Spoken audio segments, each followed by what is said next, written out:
আসসালামু আলাইকুম বন্ধুরা, আপনারা সবাই কেমন আছেন? আলহামদুলিল্লাহ আমি ভালো আছি। আমি অনেক দিন হয়েছে ইউটিউব চ্যানেলে ভিডিও দেই না। কেন আমি একটু শারীরিক অসুস্থ এই কারণে। তো এখানে আমাদের সকালবেলা উঠে দেখি আমাদের পুকুরটা সেচতেছে। পুকুরে অনেক মাছ, মাছগুলো কিভাবে লড়াচড়া করতেছে দেখে তো আমার কাছে খুবই আনন্দ লাগলো। আমি একটু চিন্তা করলাম একটু ভিডিও করি, করে আপনাদের সাথে একটু শেয়ার করি।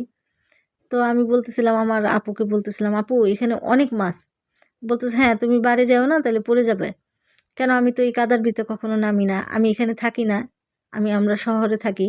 আমার শ্বশুর বাড়িতে আমি বেড়াতে আসছি। তখন আমাদের পুকুরটা সেচতেছিল। মাছ দেখে তো আমি একদম আনন্দতে লাফাচ্ছিলাম। তো আমার চাচা শ্বশুর আবার জাল ফালাইছে।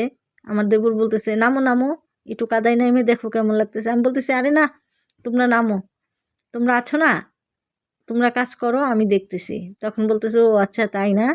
আমি বলতেছি, "হ্যাঁ।" তো এখানে অনেক মানুষ আসছে মাছ দেখার জন্য।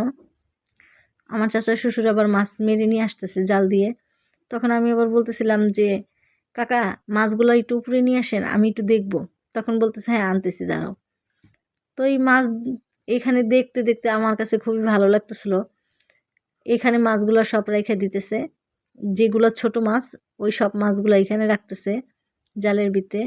কেন ছোট মাছ ওইখানে ছাড়বে না, ওইখানে ছাড়লে সমস্যা আছে, কাদায় মরে যাবে এই কারণে। আর যে মাছগুলা বড় বড় বিক্রি করার জন্য নিয়ে যাচ্ছে। তখন আমি তো দেখে খুবই আনন্দ হচ্ছিল আমার। তো আমার চাচা শ্বশুর বলতেছিল, আমার ছোট দেবর আবার বলতেছিল, "ভাবি দেখো আমি হাতে হাতে একটা মাছ ধরে নিয়ে আসলাম।" তখন আমি আবার বলতেছিলাম, "হ্যাঁ হ্যাঁ ঠিক আছে ভালো।" আমাকে বলতেছে, "তুমি পারবে?"